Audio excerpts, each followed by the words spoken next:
Jasaranandana Braja Janaranjana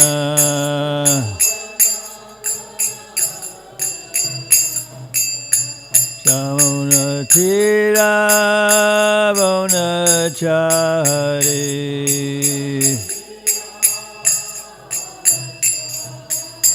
Shamuna Tira Bonachari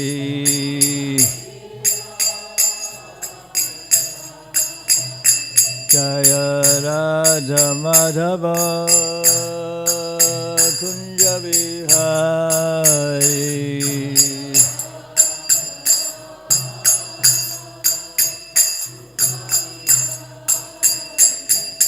Gopi Jana Vallabha Girivaradhari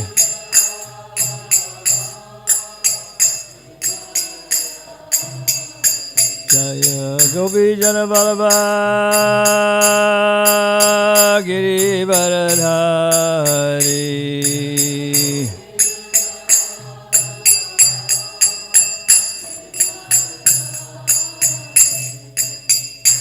Jasodanandana Braja Janaranjana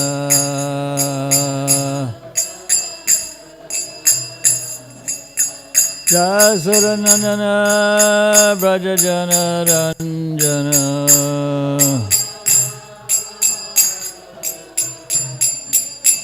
Jamuna Tira Bonachari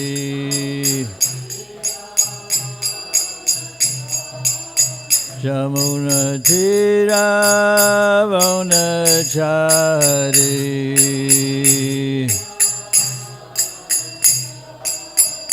Jaya Radha Madhava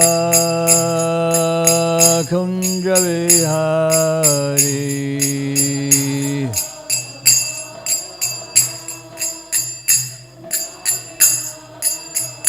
Jaya Gopi Jana Vallabha Girivaradhari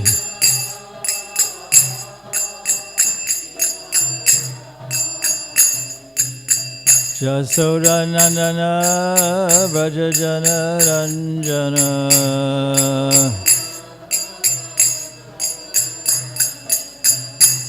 Jasodanandana Braja Janaranjana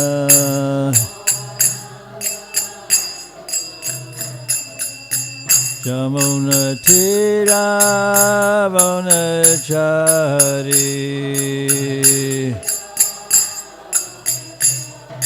Jamuna Tira Bonachari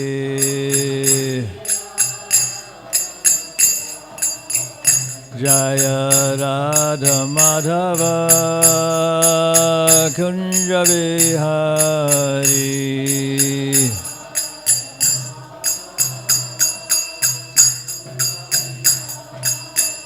Jaya Radha Madhava Kunja Vihari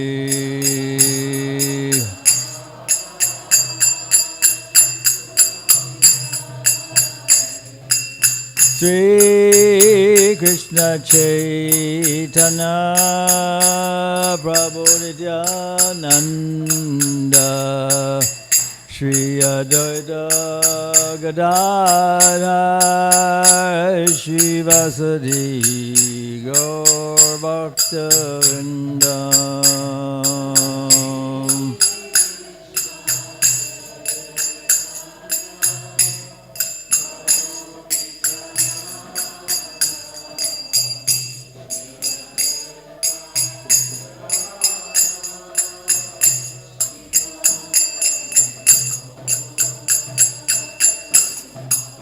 Jaya Sri Krishna Chaitanya Prabhu Nityananda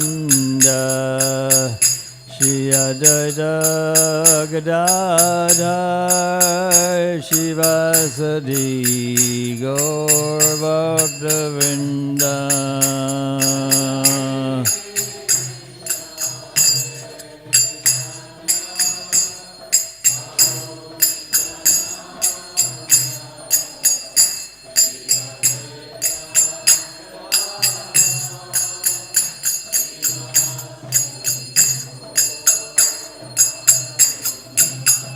Jaya Sri Krishna Chaitanya Prabhu Nityananda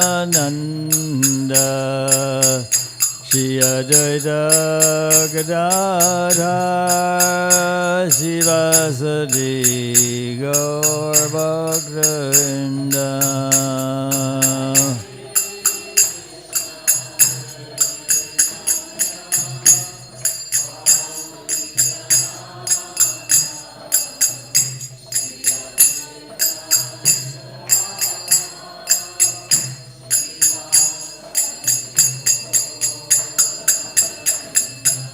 Jaya Sri Krishna Chaitanya Prabhu Nityananda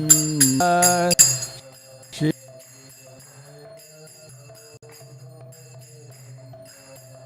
Vasadi Gaur Bhakta-vrinda.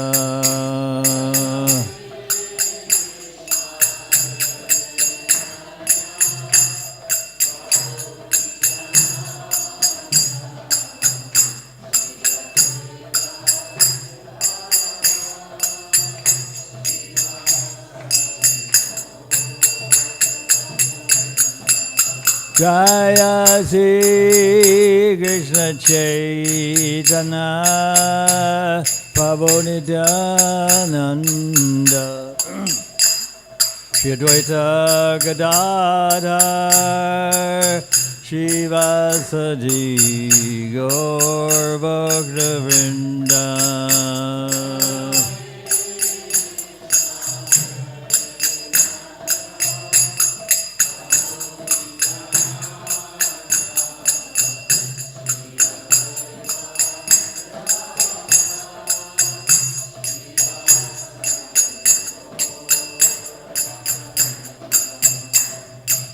Hare Krishna, Krishna Krishna, Hare Hare, Hare Rama, Rama Rama, Hare Hare, Hare Krishna.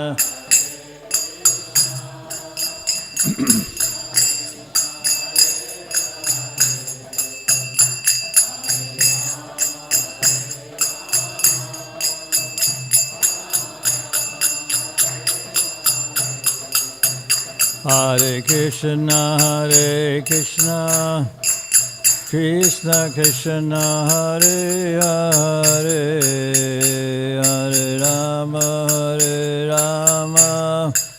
Rama Rama, Hare Hare.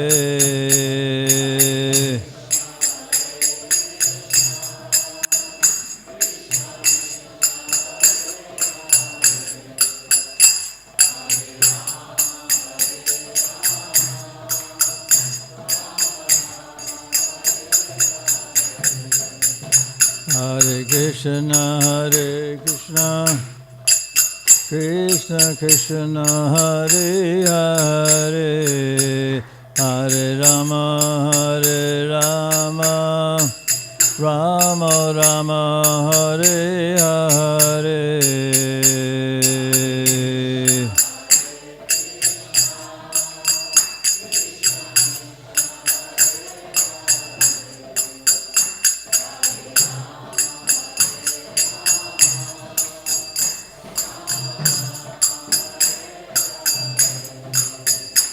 Hare Krishna, Krishna Krishna, Hare Hare, Hare Rama,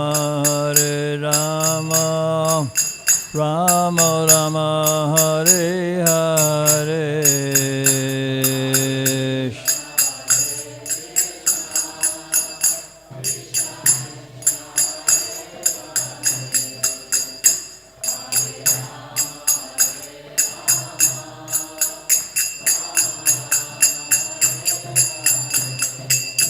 Hare Krishna,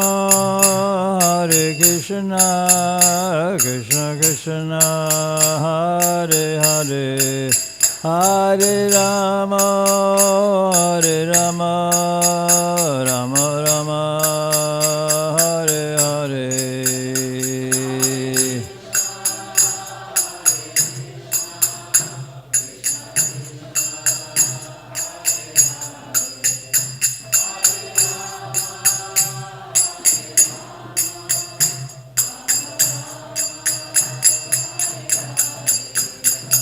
Hare Krishna, Hare Krishna, Krishna Krishna, Hare Hare, Hare Rama, Hare Rama, Rama Rama, Hare Hare.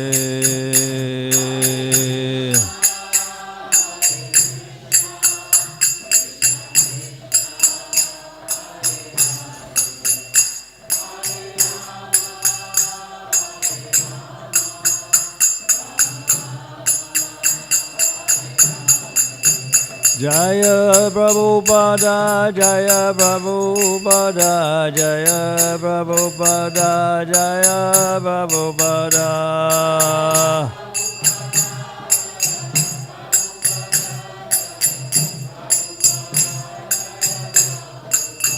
Jaya Prabhupada, Jaya Prabhupada, Jaya Prabhupada, Jaya Prabhupada.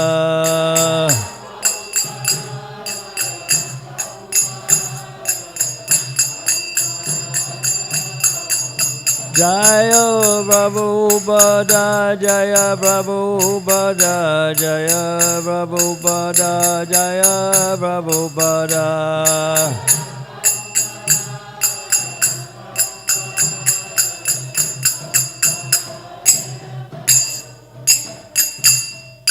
Jaya Om Vishnupada Paramahansa Parivrajakacharya Stotarakata Shri Srimad Divine Grace A.C. Bhaktivedanta Goswami Maharaj Srila Prabhupada Ki Jai.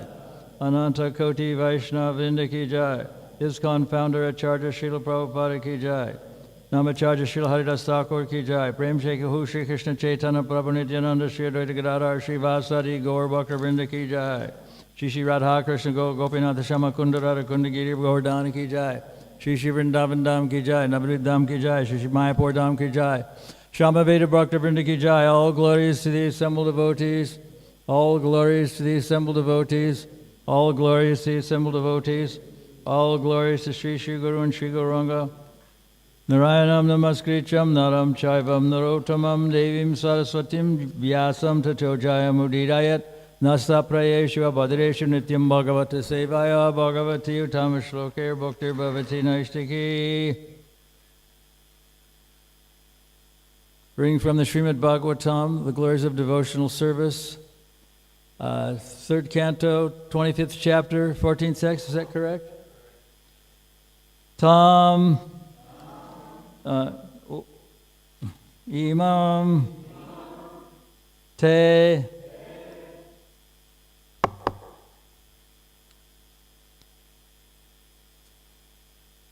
Pravakshami Yam Avocham Purangage Rishinam Shrotu Kamanam Yogam Sarvagya Naipunam Tamimam Te Pravakshami Yamavocham Purange Risham Shrotu Kamanam Yogam Sarvaganaipunam Tamimam Te Pravakshami Yamavocham Parange Pranange Nainam Shrotu Kamanam Yogam Shrivanganaipunam Tamimam Te Pravakshami Yamavocham Purange Rishinam Shrotu Kamanam Yogam Sarvagyatam Punam Sarvanganai Punam Yamivam Jagvirtani Yamavucham Parangahe Rishanam Shrotukamanam Yogam Sarvanganai Punam Tamimam Te Bhavakshami Yamavocham Puranage Rishinam Shrutukamanam Yogam Sarvanganaipunam. Ladies? Tamimam te pravakshami Yamavocham Puranage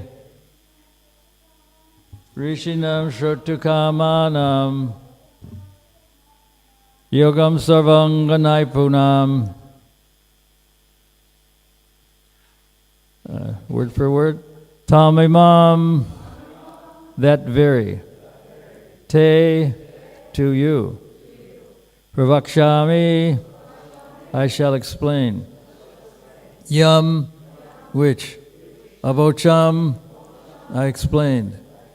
Pura, formerly. Anage, O pious mother. Rishanam, to the sages. Shrotirkamanam, eager to hear. Yogam, yoga system. Sarva anga, in all respects. Naipunam, service side and practical. Naipunam, serviceable and practical. Translation. O most pious mother, I shall now explain unto you the ancient yoga system, which I explained formerly to the great sages. It is serviceable and practical in every way. Purport by Srila Prabhupada.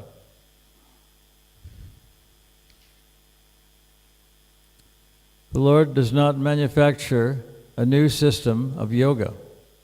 Sometimes it is claimed that someone has become an incarnation of God and is expounding a new theological aspect of the absolute truth. But here we find that although Kapila Muni is the Lord himself and is capable of manufacturing a new doctrine for his mother, he nevertheless says, open quote, I shall just explain the ancient system which I once explained to the great sages because they were also anxious to hear about it. Close quote.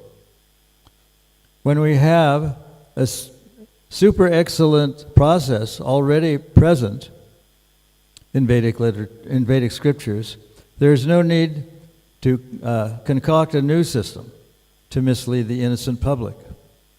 At present, it has become a fashion to reject the standard system and present something bogus in the name of a newly invented process of yoga.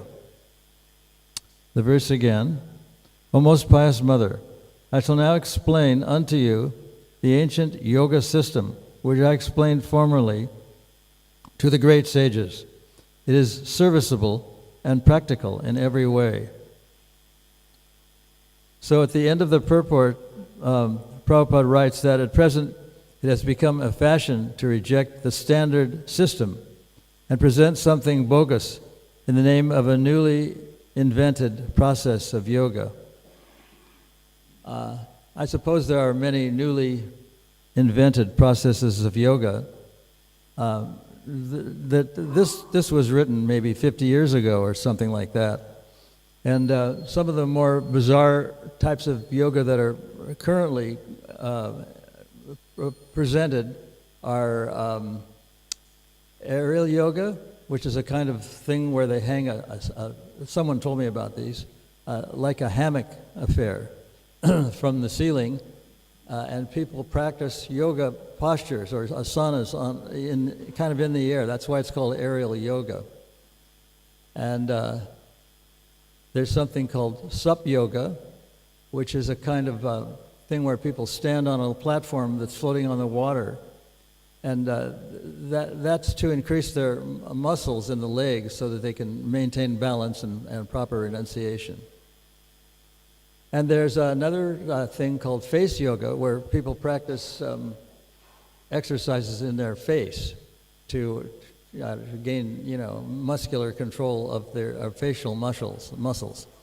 There's a process, I think, in South India called Kathakali dancing. And the Kathakali dancers performed at one of the Rath Yatra festivals. And it was a very, they paint their faces in multi-colors. And they have very subtle movements of the eyes and the cheekbones and the nose and the ears. And it's a little too far out, or too far beyond what most people could understand. But it's a form of yoga and dancing. So the reason that there's, I don't know if there's anybody here who is practicing yoga, because I know that they have a yoga course down at the Krishna Village. But yoga, the word yoga comes from Latin and Sanskrit. I think it means yoke, original in English, or union, and it's a kind of attachment to God. And that's why there's a temple where Bhakti Yoga is practiced, and the yoga is a linking process, like a yoke, to God. So this is there are different forms of yoga, but this is considered where it should lead to. You may have to practice Hatha Yoga or Hot Yoga or Bhaja Yoga, Raja Yoga, but they all lead to linking with the Supreme. And it's a very ancient process. And Prabhupada mentions here that sometimes it's fashionable to reject the standard system and present something bogus in the name of a newly invented process of yoga. These ones I mentioned are some of the more bizarre ones. But there's I think it's not necessarily new today, but there's a process called hot yoga, where people have to sit do yoga postures in a room that's very hot, something like 34 degrees Celsius, which is in the high 80s Fahrenheit. And because they perspire a lot, it's supposed to relieve the body of a lot of toxins. So this is another form, a very popular form of yoga. So there are many different types of yoga that are popular and practiced in this day and age. But the process that it's mentioned here, as Lord Kapila is explaining, is that he explained it. He is an incarnation of Krishna, and he explained it. He says formerly. So now there's another concept called plagiarism. I think it comes from a Latin word meaning to steal. And some of you may know this devotee. He's become somewhat popular, and he's kind of a motivational speaker. His name is Jay Shetty. And he was accused at one point, he's not accused now of this, but of plagiarism. Plagiarism is, I don't know where it started, but it's a kind of way that people profess a certain philosophy that was done before, and they don't name where it came from. That's a form of stealing, you might say. So in academic circles, this is considered to be very improper. And they've even gone so far, so I've heard, in some universities, as withdrawing people's degrees, master's degrees and PhD degrees and bachelor's degrees and so on, because they stole information without saying what the source was. Prabhupada was always very careful in his writings of saying where this information came from. If it was from a scripture, which scripture it was, which chapter it was, which verse it was, and who spoke this thing. So he was very conscious, because he was one of the things he was doing in his writing was appealing to the lettered classes of people who were very well educated and very sophisticated in terms of philosophy. Some of you may know that there's a group in Boston. That's where Harvard is located, in the suburb of Boston, and MIT is located, Massachusetts Institute of Technology.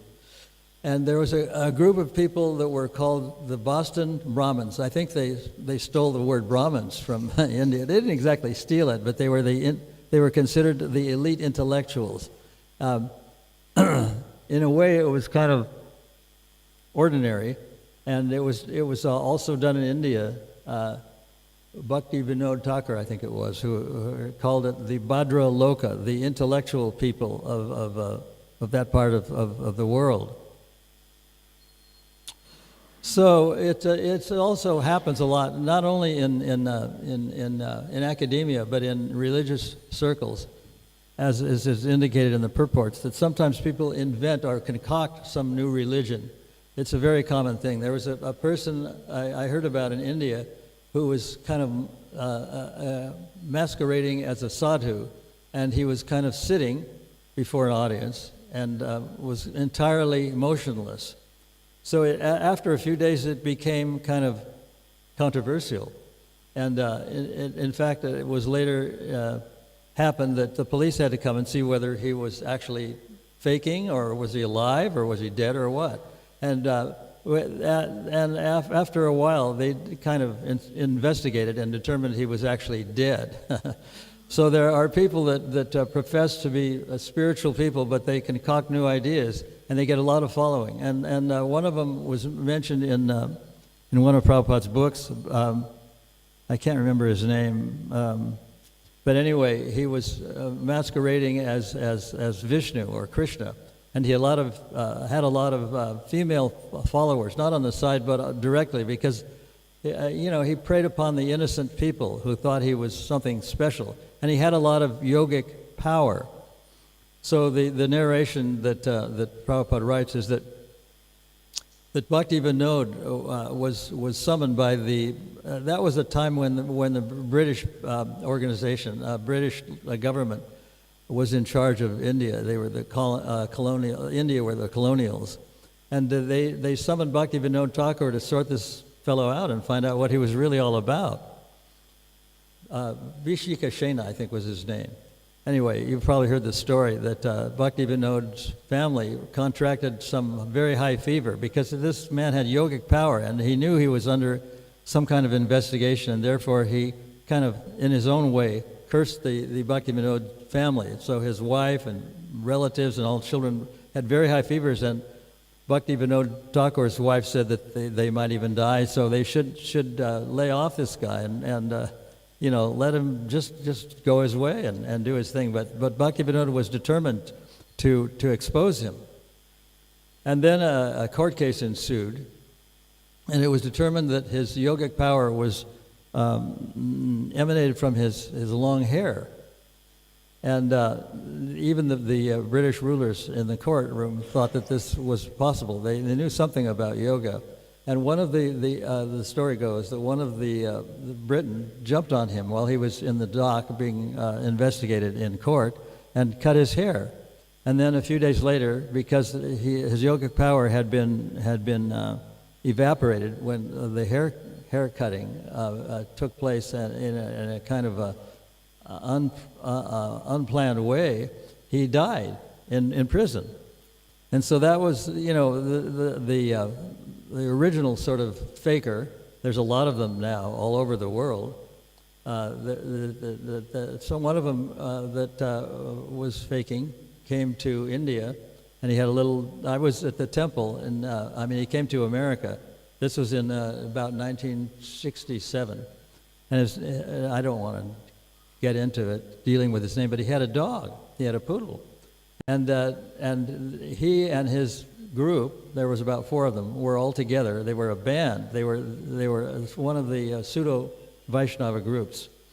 And so I set aside the no animals allowed in the temple temporarily, because he looked like he was from Bengal, which he was, and they were wearing saffron and they had black hair, and then he finally gave us some tickets to their performance. And I sat in on, I went to one of his performances at the Fillmore Ballroom, and it was completely uninteresting. But they were sponsored. They had their airfares paid and their accommodation and all their food by a person who was a very well-known, I think he was Bob Dylan's manager. So what I'm getting at is that these people who concoct new religious philosophies are completely, and his name was his one part of his name was Fakir, Fakir, which I think we get our word faker from that word. Anyway, it's a pretty standard word, and Fakir is used by different religious organizations to talk about the infidels, or people that are not reliable and just concocting something. So this concept of plagiarism is very rampant, and it's kind of like, you might say, use a lot, and it's kind of like people look the other way when it happens. Like some of the great artists, I was told by a person who traveled the world a lot, in Italy, they learn how to paint by painting, simulating, and copying the great masters of the past, which is undoubtedly a form of plagiarism. But when it comes to the arts, people tend to look the other way, especially with painting. And at one point, George Harrison was accused of plagiarism, and he lost this case. And he was fined, I think, $500,000 or something like that, because the former manager of their group brought a case of plagiarism against him, and they had a big blackboard in the courtroom. I was heard. This is what he told me. George Harrison told me, and showed that it was actually the same melody of a song that had been popular 2 or 3, 30 or 40 years before. But it was based on his song was called "My Sweet Lord," and their song was called "He's So Fine." He is so fine. And anyway, that was. And he said, well, maybe, he told the court, maybe it was plagiarism, but I did it unconsciously. And I really liked the melody. And if I had to do it over again, if I had to start from scratch, I would do it, because it was totally unconscious. And originally, the jury fined him $10 million.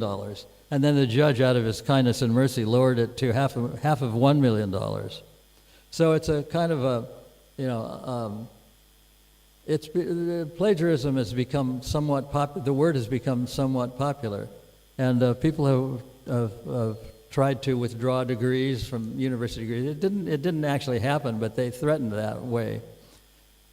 There was also a case that's sort of plagiarism where I don't know if you know about Brooklyn. It's a suburb of Manhattan. It's one of the big main suburbs. And the temple was located in an area that was kind of full of crime. It was so ridden with crime. It was a kind of slum that I wouldn't, and most people would never go out after dark in that part of Brooklyn, because it was just riddled with criminals and drug addicts and people who would, kill you for 25 cents. I mean, it was literally that bad. So in recent times, the area has become built up or gentrified, and now there are high-rise apartments on both sides and behind and across the road. I've seen pictures of it. And there's a restaurant here called the Cardamom Pod. And the owner of the Cardamom Pod sold her restaurant and opened up another restaurant in Brooklyn on the ground floor. And in that part of the world, there's a very large sidewalk outside on the ground floor, larger than most big cities that I know of in Australia. And during the summertime, people are allowed to sit there and have their prasadam or outside. So this person has kind of taken the prasadam to another level. I mean, some of you have been to her former restaurant in the Cardamom Pod in Southport, but she abandoned that place to go to New York.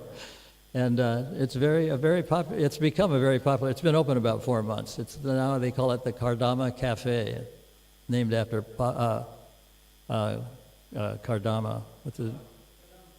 Named after him, who's passed away. Anyway, what happened? This is kind of the inside story. Is that a part of that temple in Brooklyn was named the Bharata Corporation. It was done to keep the devotees free of litigation. They were at that time there was a lot of lawsuits against the devotees. So this Bharata Corporation, there was a few devotees involved in it, and this happened recently over the last couple of years. Was sold to a developer, property manager. To build, and they were, with the money they got from him, they were to build a second temple in another borough of New York called Queens, just east of there, and it's a very popular area for residential Indian people. And so the idea was that there would be a lot of people in that area. But fortunately, then there was a big controversy that arose. And this was one of the original temples in New York City. First of all, there was 26 Second Avenue. And then there was the building that Prabhupada called the skyscraper. And that was sold. That became a bit of a controversy too. On the plea that the electric bill for the elevators, it was a very tall building, about 6 or 7 or 8 or 9, maybe 50 stories tall. And Prabhupada actually had some darshans on the roof of that building. But anyway, it was sold, and part of the sale money went to this Brooklyn temple and to a temple in New Jersey, the adjacent state to New York State. And there was another one on the street Broadway. And I don't know if that Broadway one still exists, but the Brooklyn Temple it's probably one of the largest temple rooms in the movement. It's about 10 times the size of this temple. I've been there, so I know how big it is. And it's very solidly built. And Jayadwaita Maharaj, who's the main person in that area, that they have what they call air rights. It's a legal term. Air rights means that they can build up into the air. They can go as they wish, up to 60 stories, I think. But they're planning to add at least 40 stories to not a total of, to make it 40-story building. And because it's a very old and very solidly built building, it can withstand the weight of all those extra floors. So anyway, the building was actually sold, and it was sold, and there was a written contract, and they were going to open a new temple in the Queens borough, and then there was a big hearing at the one of the libraries in Brooklyn, and the GBC members were called in, and there were several lawyers involved, and one of the devotee lawyers talked to the Attorney General of Brooklyn and found out that this was actually illegal. Because there's a lot of legal reasons why it was illegal, but the temple money had to be given back to the developer, and the construction of the temple in Queens did not go ahead. And subsequently, it's a very, very built-up area now. It used to be a kind of a slum, but I've seen pictures of the restaurant, the building, and across the road, and on both sides of it, and it is a very sophisticated building. And a man came all the way from India to be the new president. The old president became persona non grata, and he's appealed the case twice and lost both times. So it doesn't look very happy for him. And this corporation is probably still existing, but it's not going to be very successful. So that's the story of the Brooklyn Temple. And if you ever have occasion to go to New York City and see Second Avenue, by all means go to the Brooklyn Temple, because that's the biggest temple, the biggest building, and it'll probably end up being the most popular building. And recently, I think I mentioned this in a class before, the former governor of New York State, his name is Cuomo, visited the temple, and he's now running for the mayor of New York City. And I don't know if he's going to win. He probably won't win, but for various scandalous reasons, he had to resign. But he spent several hours at the temple, spoke, and talked with the new president. They were both from New York City, and they kind of reminisced about the good old days. So that happened, and that office of being the governor of New York or the mayor of New York City is almost like being the president of the United States. For most people who are somewhat educated and lettered and have university degrees know that is a really important state. It was probably one of the most. It's still probably the cultural center and the financial center, in a way, of the United States. So that happened, and that even though the Attorney General kind of invalidated the contract, it was a form, because it was a form of plagiarism that it was sold. It's over and done with now, and it's a very huge and successful temple. If you ever happen to go to New York. So, are there any questions or comments? We'll probably have to stop here. Yes.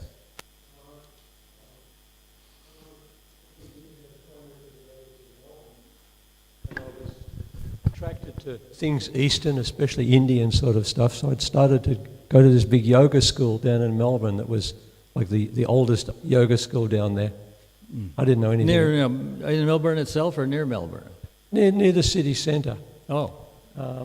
Anyway, so I'd started doing these yoga classes, and then then I stayed at the temple, and so I buzzed up. And then this yoga teacher saw me with a shaved head and said, "No, you can't study here anymore because you've accepted a different teacher." I had a seeker. I didn't accept him as a teacher in the beginning, so I was just doing it. Anyway, then I found out that his foremost student owned a frozen chicken factory. So they obviously had Indian person?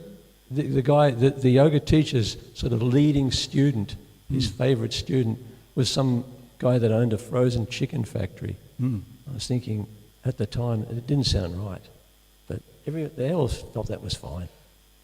There's a group of people that are against too many. It's kind of like a racial thing. There's Indian people. They call it the Indianization of ISKCON. In some temples, not all of them, but in many of them, there's a kind of you might call it a racial conflict. You know, the brown people against the white people sort of thing. And what you're saying is that if some of them are not vegetarians, that's a no-no. And from what I know, the people of course, there's a very large Indian, they call it the diaspora, a very large Indian population in some of the major cities of the world. And because they're usually very well educated and very wealthy and very influential and very intelligent, sometimes it's happened that they've tried to take over. It's never actually happened, but it almost did a few times. So that's, some, as you mentioned, some are not vegetarians. This centre certainly wasn't anything to do with ISKCON, this yoga centre. Well, sometimes they do have things to do with ISKCON, but anyway, that's life. Hare Krishna Guru Maharaj, this story you told about the Bengali saffron garb person with a poodle, is this the same one that sort of faked ecstatic symptoms and then you went and reported to Prabhupada? Yeah. And Prabhupada made an interesting comment. Yeah, he was, we used to call him a faker because that was sort of his name. And that happened. He pretended he was in a trance or something like that. And then when we told Prabhupada about it, he said you should have kicked him in the face.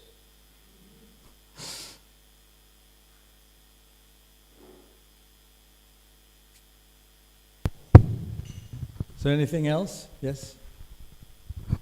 Thank you for the class, Maharaj. On the topic of plagiarism, in relation to that, I've heard one senior devotee say that if we don't give credit where credit is due... If you don't, what? Give credit? If we don't give credit where credit is due and we take credit for it, we'll be blamed for something we didn't do. Is there some Shastric reference for that? Well, it's kind of a two-edged sword because plagiarism is when you pretend you're saying something that actually belongs to someone else. And Prabhupada was very conscious that did exist, so he always cited references in everything I think there are a few instances where he didn't. But in most things that I've read, he tells the canto, the Bhagavad Gita, or whatever it is. He tells the shloka, the name of the number, and it's all very up and up. But sometimes, in like I was saying, in the arts, and that's just one example of people in Italy that practice to paint like the great masters used to paint. That's part of the learning process, and they may be guilty of some form of plagiarism, but the plagiarism is when you don't give a reference to where it originally came from. You kind of masquerade that it's your own idea, and that's where the phrase plagiarism comes in, and that's stealing, in a sense. So that's considered illegal. But sometimes it's just not considered very important. I don't know if that's what you were asking. Is that a reasonable reflection on what you were getting to? I mean, in a sense, we're all plagiarists because we're just repeating what was already written in the Bhagavad Gita. And I think austerity is one of the things that's mentioned in the Bhagavad Gita. Austerity of speech is anudvegam karam bhakyam taya pakrita chetasam, that we should always speak from Vedic literature, what has already been written. And we should do it in a kind of pleasing way. And sometimes people, I mean, Prabhupada even got angry once that one of the men who had a kind of menagerie in his home was a rabid impersonalist, and he got so angry that the Prabhupada's servant left the room. He just couldn't be in the room where Prabhupada was angry. But in most cases, he was very mellow and very friendly, even when people were, opposed to Krishna consciousness, as long as they were not violently, masquerading as devotees, because there was a whole movement against the movement. But he didn't really, he was kind of saying that was sort of natural, and he didn't exhibit that. But when people from his part of the world, were propagating their way, sometimes he became almost violently angry. So it's a kind of a two-edged sword. One should always be very friendly, according to the Bhagavad Gita, and speak in a pleasing way, even if it's, someone who's an enemy. But it's not always possible. Or, it's not always recommended. Those are just some personal thoughts. Anything else? Okay, we'll stop at that point.